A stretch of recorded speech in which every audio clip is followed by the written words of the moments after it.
Quite an eventful Monday Night Raw last night as Brock Lesnar shows up with police that are most certainly going to be showing up in NXT in the next year.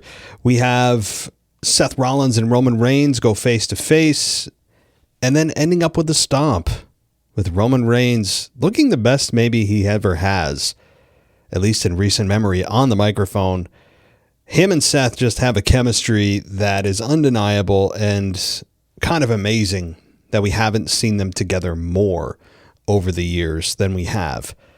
I believe the last time that they even had an actual match was at Royal Rumble 2022. I know they had an interaction at WrestleMania 40. That wasn't their match, but they have been criminally set apart. And now we have them back together, maybe for the final time. So we will talk about that. Yes, there was a tease for August 2nd or 3rd, whatever that Raw is for that Monday. Is that going to be Big Cass? Probably. Yeah. I mean, why wouldn't it be? I don't know who else it could be other than Big Cass. The silhouette of the person does look very much like Big Cass. Enzo could be in there as well, as they're about to give the tag team division a boost. So we'll talk about that and a lot more here on the WWE podcast on this, the hell is it? The 14th of July, 2026. But let's dive into it because we have a PLE kind of coming this week with preview and predictions coming Friday and some retro shows in between. And, of course, the SmackDown review. Now, let's go to the open of the show. Brock comes out and Heyman introduced himself. The Dallas police officers, can you see the air quotes? You just know off the bat looking at these people, they're not even convincing security, much less police officers. You look at them and you're thinking, all right, they just recruited the local independent wrestling scene. They put a casting call and any and everyone, if you just apply, you're in.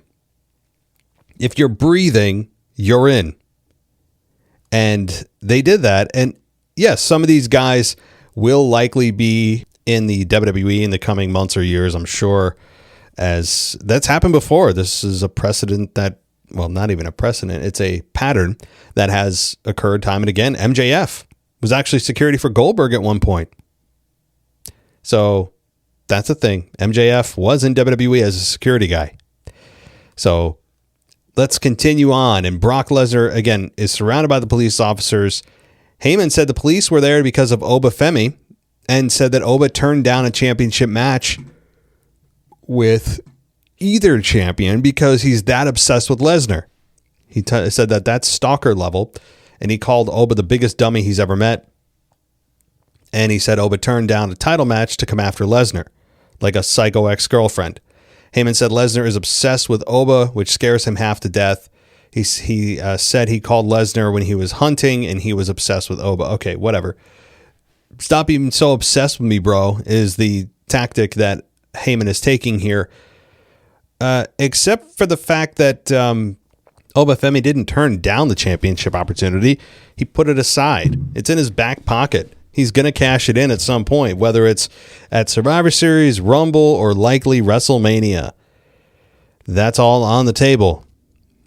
And many people are calling for Oba Femi to win the Royal Rumble this year. I would say he's an odds-on favorite, but that would mean that he's going to cash in this opportunity prior to WrestleMania, which I think he should. You don't always have to do it on a PLE either. And I think when he cashes it in, he'll lose and then win the Rumble and then win the championship at WrestleMania 43 in Riyadh. Early call. But that's the way the trajectory in my mind is going now. Things could always change. Side note about Triple H. I watched a little bit of Unreal and the creative that they wanted us to see that was going on in the production meetings for Punk and Rollins and Roman at WrestleMania 41. And Triple H had said, well, you know, when things become predictable, you have to pivot. He's like, when the logic is too logical and it's too, he said it's predictable, you need to pivot. I'm going to push back on that. Just in principle, If it's wrong, but it's unpredictable, don't do it. If it's logical, but predictable, you choose that. Now, there is a third option that we all would love. It's unpredictable and the best thing you can do. But that's a very difficult needle to thread with every storyline all the time. You can't have everything be unpredictable and the right thing. That's a very difficult thing to do. Oftentimes, it's one or the other, meaning it's unpredictable but ends up being the wrong decision, or it's predictable but ends up being the right decision. More of the decisions and results fall into those two buckets than the third, but the third is the most fun. And that's what they're aiming to do a lot of times and should. So just out of principle to Triple H, I'm going to push back on that. Just because it's predictable doesn't mean you always need to pivot. Boy, they love the pivot, don't they? They must have watched that one episode of Friends and said, you know what, hey guys, instead of saying change, we're going to say pivot. Pivot sounds more maneuverable. It sounds more flexible. It sounds more current. But they're just changing their plans. That's all they're doing. Or adapting. Maybe that's the next one they'll use. Boy, they love that pivot, don't they? Okay. Heyman said he went to officials and requested a no-touch clause, but it took a lot of lawyers. And Heyman said he went to a judge in Dallas and got a restraining order against Oba. And Heyman said he got another on his own client, Lesnar, who turned and looked at Heyman. And he said Lesnar is a law-abiding citizen who would abide by the restraining order. And Oba Femi comes out. Of course, he did his march to the ring, which, again, it's unnatural. When you're in the middle of a tense rivalry, you're going to worry about your cues and you're doing things just so and doing your march. I understand Oba Femi's a big star. Does anybody see what I mean? It's not natural to come out there in the middle of a promo where the guy wants to rip your head off. You have a Hell in a Cell coming up and you're going to perform for him in the ring. Essentially, like, he's looking at you and you're doing your stupid strut to the ring. We all know you can walk normally. We all know what you're doing is performative to the beat of the music. It just looks silly in certain contexts. If you're the first one out there or you're coming out for a match and again, you're the first entrant, then I get it. But if there's someone there and you're about to have a promo with them, that's when it doesn't work for me. So, the officers then entered the ring and stood in front of Heyman and Lesnar. Oba entered the ring and he said, what the hell is this? Heyman said Oba violated a restraining order and told the police officers to do their job. Lesnar and Heyman exited, and then Oba quickly dropped the police officers from the ring and he ends up destroying them. And Oba said Lesnar can no longer run from him. We've seen this before. But why does Lesnar need security? I don't know. Doesn't look right with Lesnar using any kind of police force or security. Even I understand Heyman's the one that kind of manipulated this whole situation, but doesn't look right. It just kind of is a forced way to make sure that you understand who the heel is here, because babyfaces never have security. So I guess it's more of a way to just make sure we all know who we're supposed to cheer for. There's no kind of ambiguity about that. So Io Sky and Roxanne Perez then have a match here with Io Sky winning in 10 minutes and 40 seconds after Sky puts Perez down with a missile drop kick, and Sky rolls out and puts Perez in a crossface. And then she released the hold to go up top, and she fought off Liv Morgan's attempt to interfere, dodged Rodriguez, and then Perez rolled up Sky and got the 3 count. And then the heels all attacked Sky afterwards. So Ruka comes out, but she ends up getting beat down, and Morgan hit Io Sky with Oblivion and the world title. That was a really rough shot on Io Sky. It looked brutal. But I guess that's good. As long as she's okay, then all is well. This is a forgotten matchup that I think we need to be paying more attention to with Io Sky and Liv Morgan.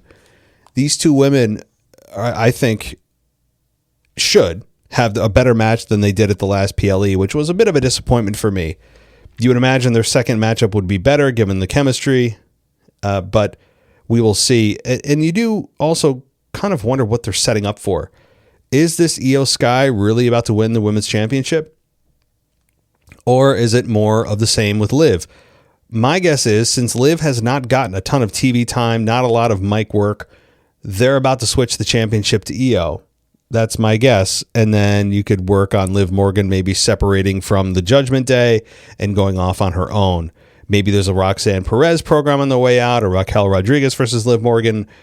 But it's got that feeling of, if you haven't paid attention to a champion in a while, this goes across the board, no matter what title it is. Usually the first time they defend it after kind of ignoring them and not giving a ton of TV time or exposure for a while, the next time they defend it, they're going to drop it. That's a good general rule.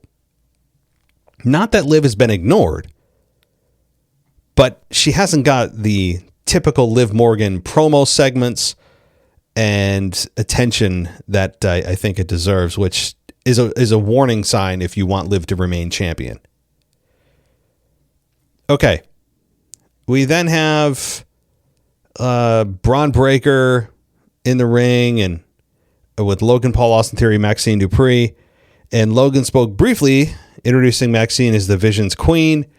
And Otis and Akira walked out, and Tozawa asked Dupri if they could talk. And Dupri said she still loves Otis and Tozawa, and the fans booed, and you sold out. The fans were all over her, which was nice to hear. And Dupri said Otis and Tozawa told her that she couldn't be with them if she was with Theory. And she said it's not fair because they don't know Theory.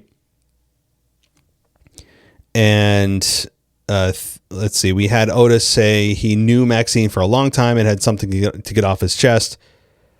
And Theory started laughing and climbed on the apron and asked Otis if he was confessing feelings. And Theory mocked Otis's appearance and saying that people like him don't end up with people like Dupri.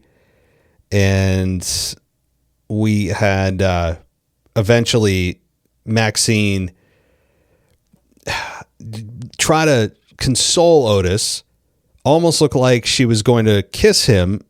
And then that's when we had Austin Theory attack from behind, low blow, great facial expression from Otis. And Maxxine Dupri just berates him. Theory tells Otis he's a loser. Good stuff. You know what? Love angles occasionally in wrestling, it's been a while since we've had one, are needed. Betrayal, kind of secret love, confessions, good stuff. It's a soap opera. Soap operas have all these things in spades, almost to a sickening degree, with the whole love stories and you love her and you're cheating on me, that kind of stuff. But you can integrate that into wrestling occasionally, and it's been a hot minute. So I'm good with this. This is good stuff for Maxxine, who has had a career-changing creative display over the last couple of weeks. After sticking up to Chad Gable, that was the telltale sign there, apparently. Giving her rejection of the apology from Chad, who has, I think, stopped his apology tour. We'll talk about him, though, in a little bit, and he's cooled off, sadly.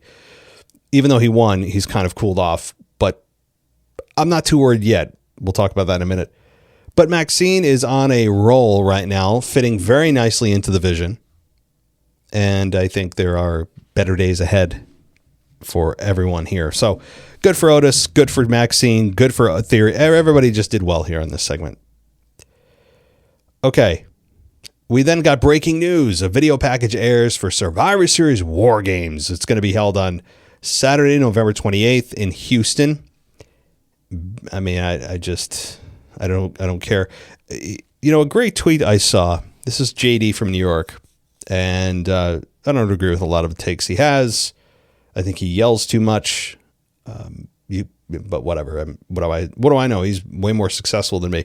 But he had a good point. You know, you know that it's going to be, and this is paraphrasing his tweet earlier today.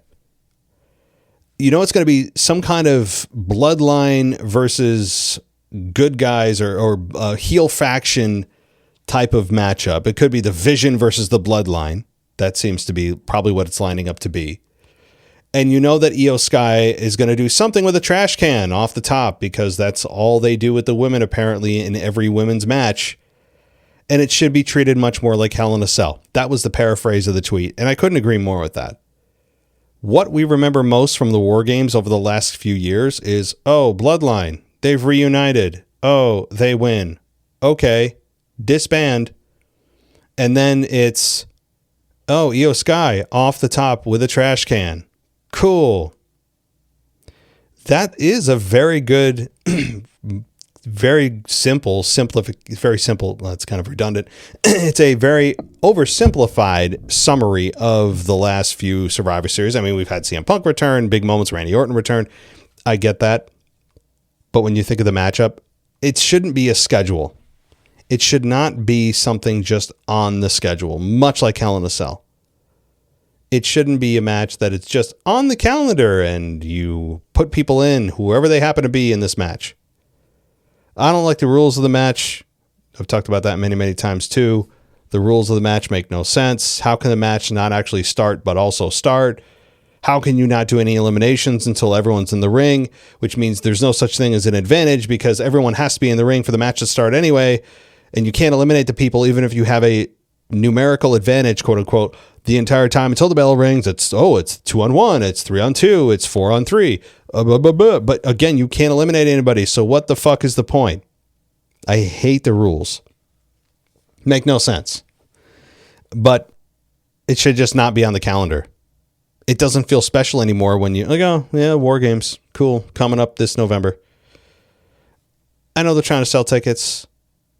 They're not going to placate to a fan like me who's complaining about something being on the schedule just for forced marketing reasons.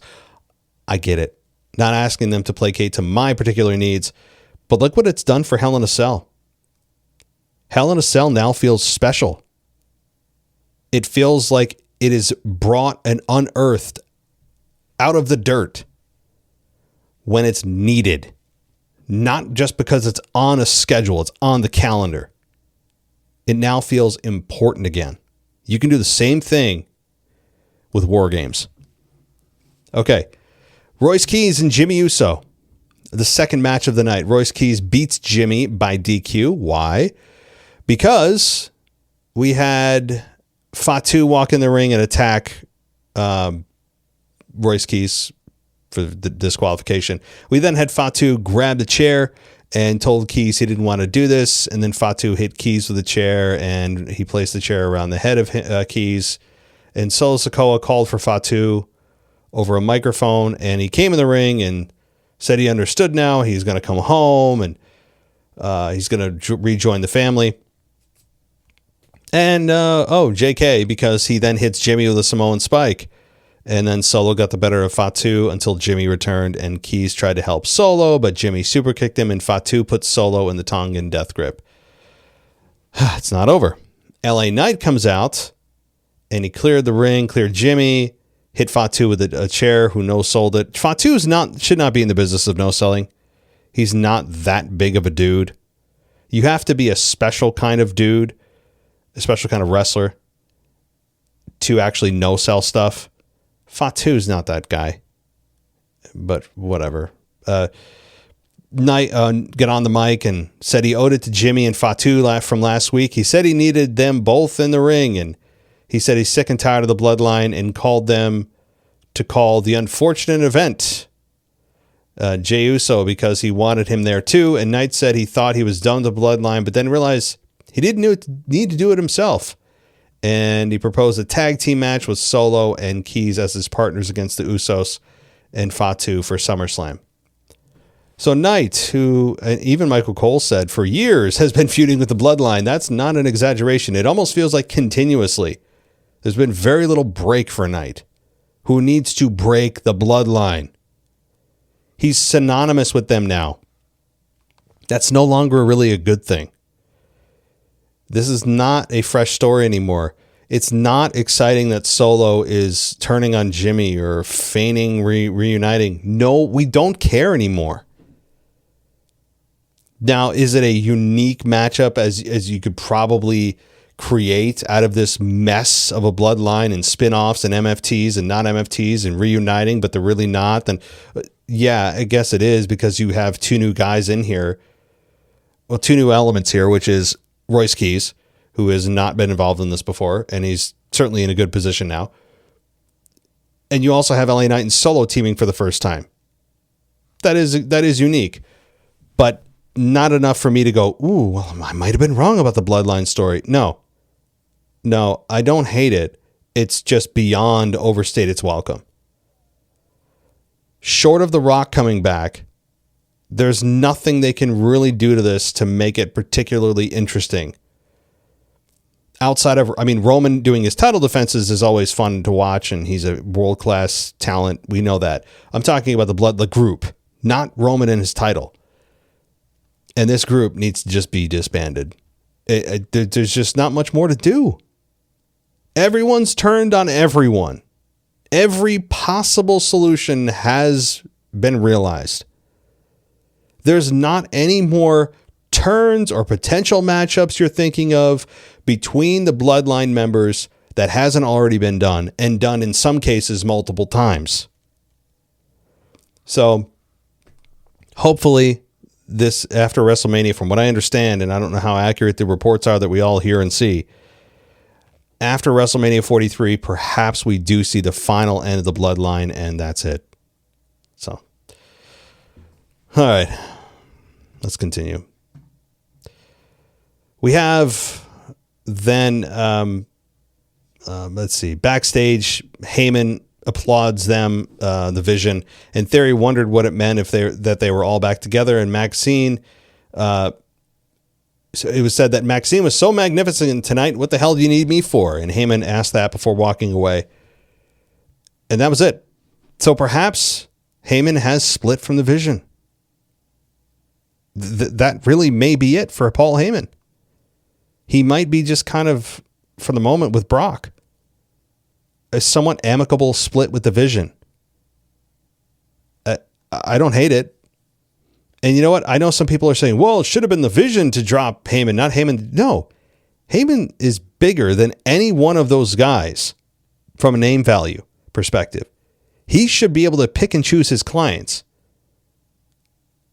That's who he is. So I have no problem with this. If he wants to separate from the bloodline should stand on their own 2 feet. Heyman, I think his talents can be used elsewhere. But we'll see if that's official.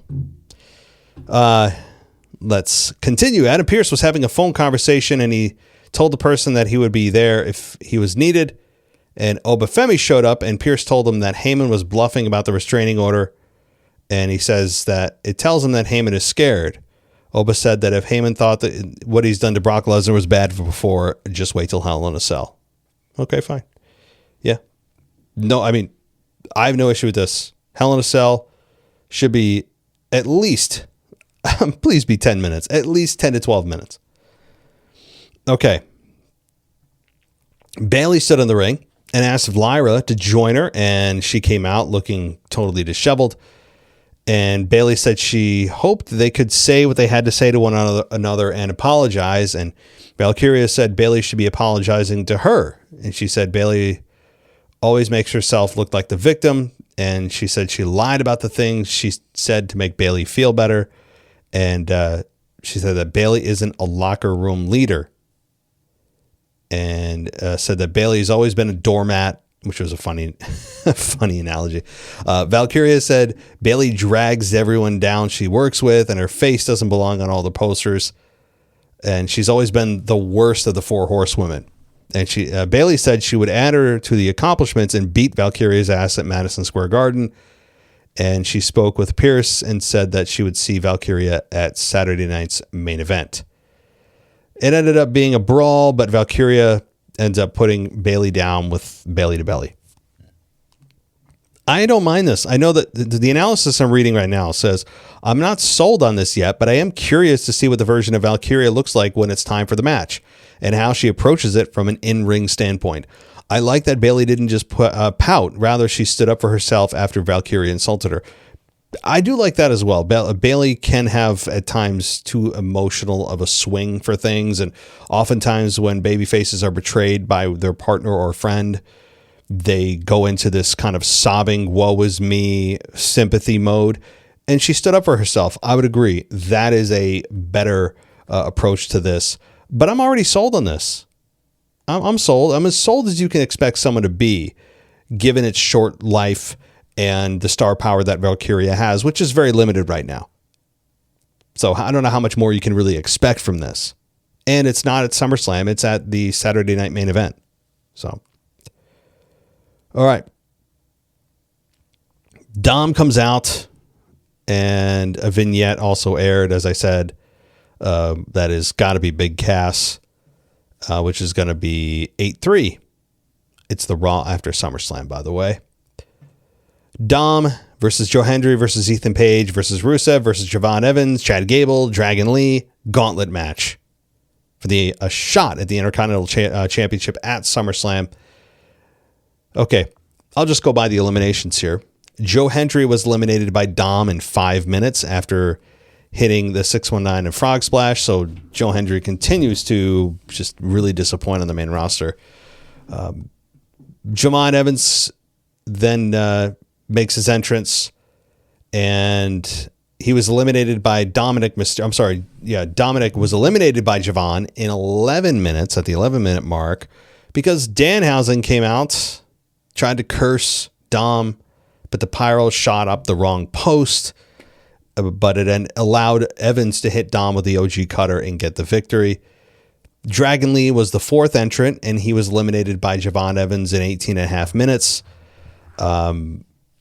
And then we had Rusev show up, and he eliminated Javon Evans in 27 minutes. So we had Javon Evans from the 5-minute mark until the 27-minute mark. So 22 minutes Javon Evans was in the ring. Far more than anyone else in this matchup.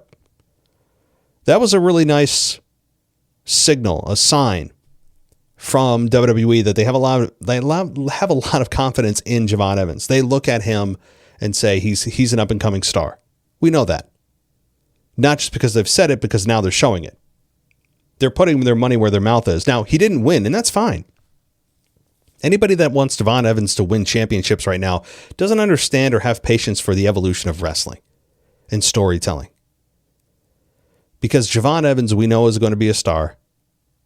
And 22 minutes on Raw, that's a hell of a long time to be live on television. No matter, even if you're a main eventer. 22-minute match, that's a lot of time. So Javon Evans, I would argue, maybe was afforded more wrestling minutes on live television than anyone on the show that night.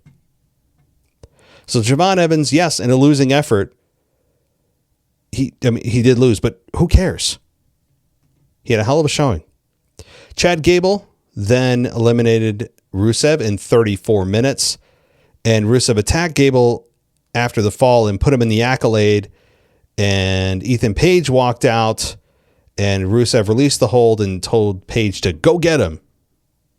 And he ended up reversing some stuff and put him in the ankle lock and caused Page to tap within a few minutes, and Chad Gable wins.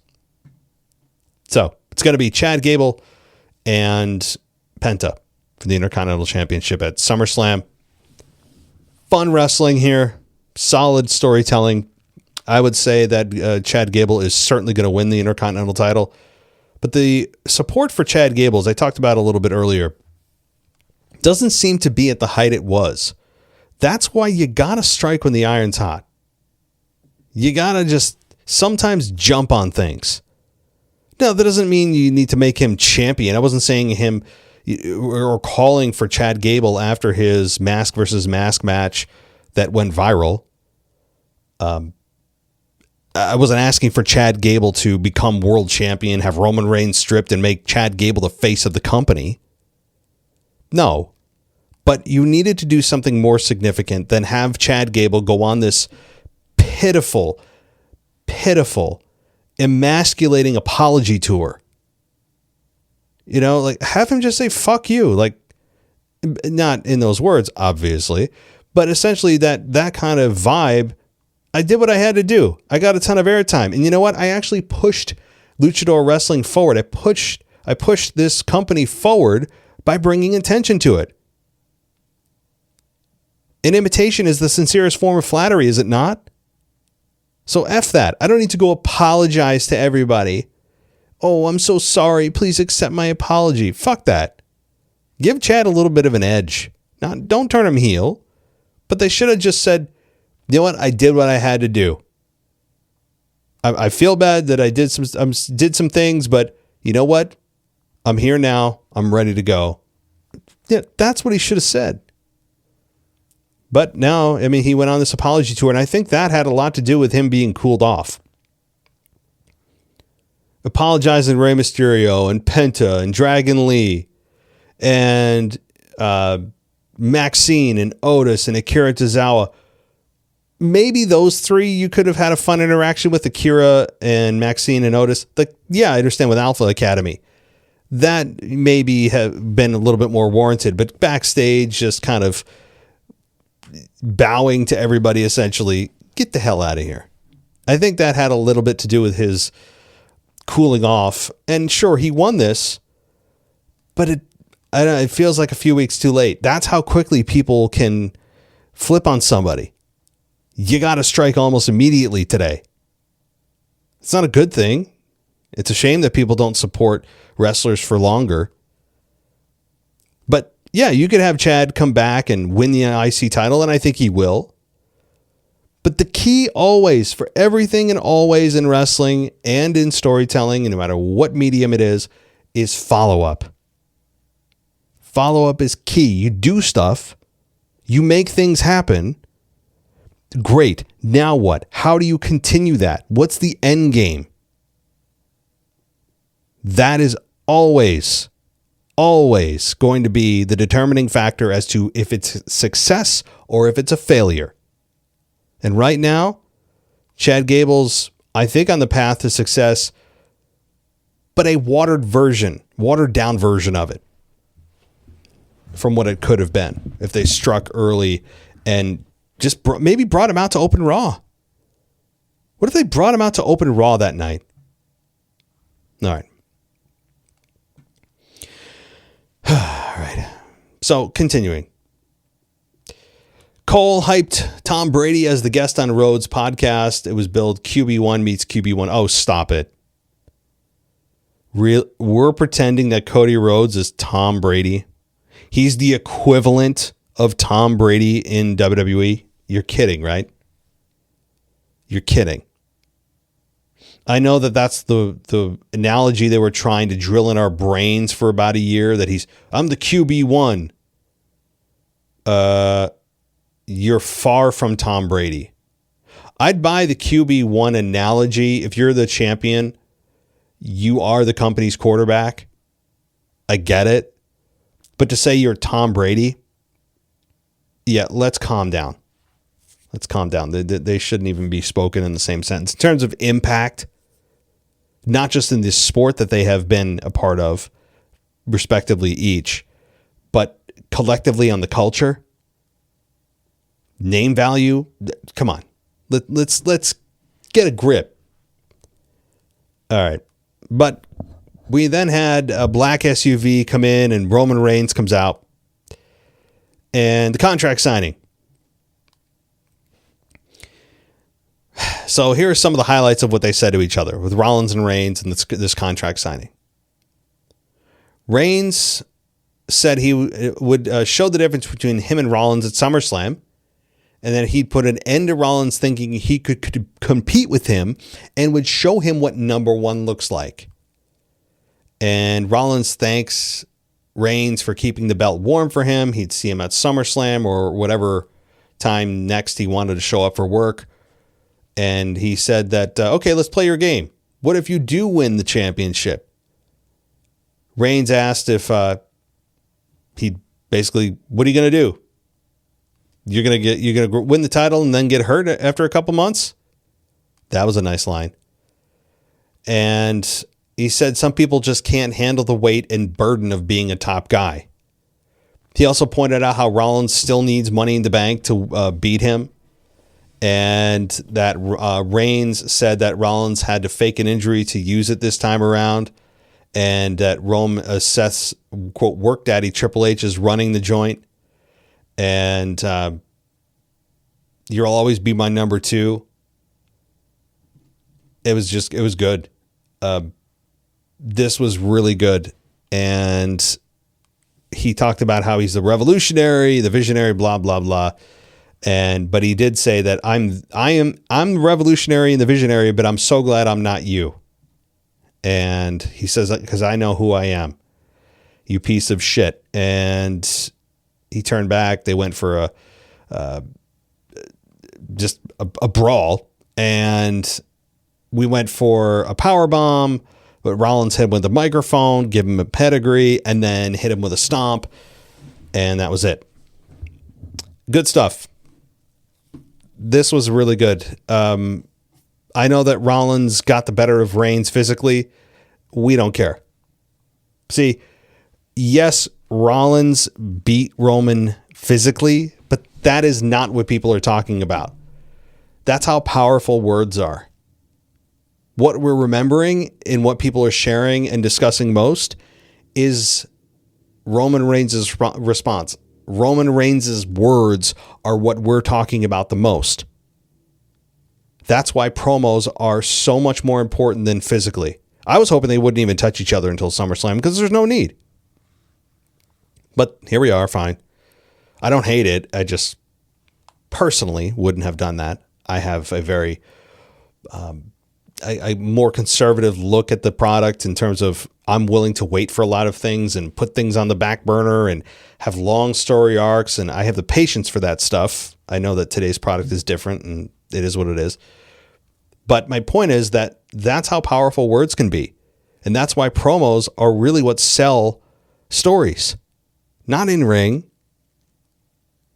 You have this guy over in AEW, Ricochet, who we all know was in WWE, that believes he should be a top guy because he can do a lot of gymnastics style wrestling. Who gives a shit?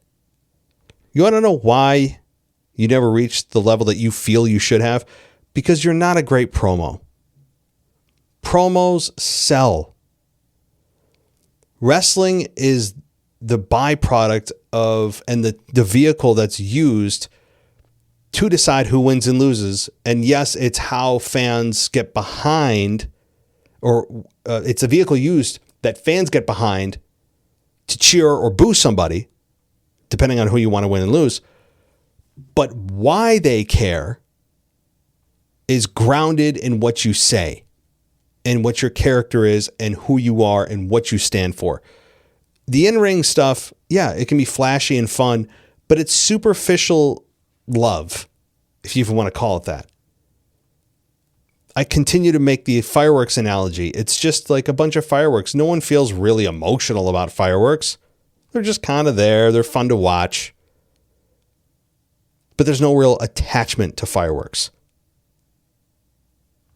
But if you get a good story and you get a character you can understand and you get a great promo between two guys or just one by himself that can carry the whole segment and explain the story, that why these two are fighting, why you should care if I win or lose, then you've got something. It's just so it's so obvious that promos sell way more than actual wrestling does. The wrestling is secondary. And I know today's world, the focus is put on the wrestling, but the emotion is what grabs us. It's why we keep coming back.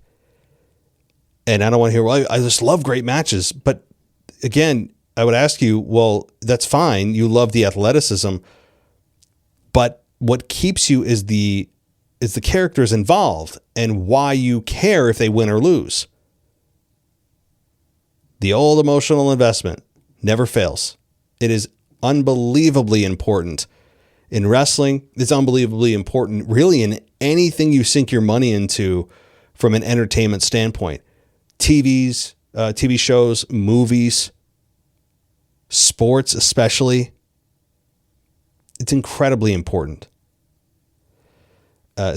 pro wrestling. I mean, that's the lifeblood of it. And so I'll leave it there. But I made a video yesterday and I posted it on Patreon and a few other places about CM Punk. He had a recent appearance on Stephanie McMahon's What's Your Story podcast. I have to say, I haven't done a whole lot of complaining on this show today. I got to balance it out a little bit. I like Stephanie. She seems like actually a very genuine human being, a very caring person. A lot of people say that Shane and Stephanie are the favorite McMahons that people like to work with. She does seem like a real person. But she does not have the talent of being a podcast host. She just doesn't. Most people don't. And I'm not saying even I do, but I try. And I'm aware of my faults. I'm aware of the things I don't do well and I'm trying to improve on. And I mean, I've been doing this for 12 years and I still hear myself and I'm like, oh, God, you know, sometimes it really sucks. But my point is, with Stephanie, she's got like 300 or 200,000 subscribers on YouTube. And a lot of that is just built-in crossover audience kind of just following her. If she didn't have the last name McMahon, she'd probably have 200 subscribers. The reason I say that is her voice is not a very listenable voice. She doesn't have a radio voice. And her laugh, man, I know she can't help it, but it's horrible. I'm always straight with you guys. It's just bad. And she laughs a lot on her show. Just go listen to her laugh. It's cringy. I'm sorry, Steph. I love you. I love you. There's nothing you can do about your laugh. Just a fact. It's just a fact. But my point isn't even about that. Although I wanted to mention that because this is my show and I can say whatever I want here.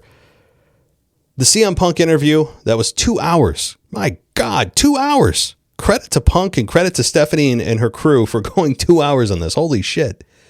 It's a long interview. Punk talked about a lot of things, but the one thing he talked about that I mentioned in my video is that he thinks that the wrestlers coming up should get paid more and work less. If there is anything that embodies today's culture and today's work ethic among Gen Z and millennials, it is, I want to work less and make more. I deserve this and that. I should be handed things. I want to work less and make more. Oh, right, because that's how it works. That's how the economy has flourished over the last several hundred years, is by people saying, you know what, I'm not going to work that much, but you know what you're going to do? You're going to pay me more. That backwards ass backwards or whatever that phrase is, back asswards. There it is. Back asswards that we've all seen.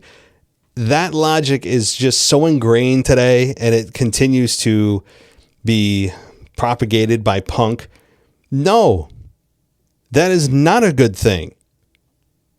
Nobody wants to actually see other people work less and make more. No. That disincentivizes people from busting their ass. Now, there is a point where it's unhealthy, the amount of times that you're working, especially in the profession of wrestling. A lot of physical toll, I get it.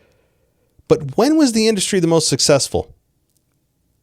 Was it when people were working less and making more? What was the golden era of wrestling? And I don't want to hear, well, today's product. Look at the ratings. Look at the merch numbers. And I don't want to hear, well, they're making way more today. Yeah, maybe because of their marketing rights and they went public. So they have a lot more cash on hand. They were a privately traded organization up until, 1999? But wrestling was at its peak of popularity with 4 times the ratings in the late 90s and early 2000s, I think in large part due to the work ethic of everyone involved. They had a lot of sacrifice, but you know what? The company had never been hotter. And now today, in this soft, employee-focused, work-life balance, which I am all for it. Hey, I telecommute for part of my week. I don't hate it, but I get my job done and I make sure all my work is done. Yes, I'm not asking anyone to volunteer their time and make their whole life about work, but you know what? There is something to be said about work ethic. Sometimes you can't outwork bad habits and laziness. That's what this really comes down to. Punk is promoting laziness and entitlement. He is propagating these two horrible ideas into the minds of everyone listening and the next generation of talent. No, they shouldn't work less and make more. That goes against everything that this economic system stands for. So, no, bad idea. Work hard, earn your money. Nobody wants to work for the money. Hey, well, actually, I shouldn't say that. Not earning your money and busting your ass. There is a sense of kind of gratitude and satisfaction you get from that. But if everyone could snap their fingers and just have a bunch of money without working for it, most of us would do that. Of course. But we live in this world that's not real. That doesn't exist. You have to, most of us, unless you have an inheritance or you win the lottery, most of us have to bust our ass for it. It sucks. But that's how greatness can be achieved. And I'm not out here giving you a Tony Robbins speech, but this idea from Punk that, see them, shut up. No, bad. Bad boy. Go to your room. Anyway, I'm getting off the rails. See, I'm going to cut myself off. I'm going to end it there. And if you want to go ad free, you can do that at patreon.com/WWE podcast. That's patreon.com/WWE podcast. I'll be back all this week. Previews, predictions, mailbag, retro, after show from Saturday night's main event, all of it coming to you shortly. So everybody, thank you so much for listening. As always, take care and we'll talk soon. Thanks for listening to the WWE podcast. Don't forget to subscribe on your favorite podcast app so you don't miss a show, or head to WWEpodcast.com. And for all of these shows ad-free, head over to patreon.com/WWE podcast. Until then, we'll see you next time.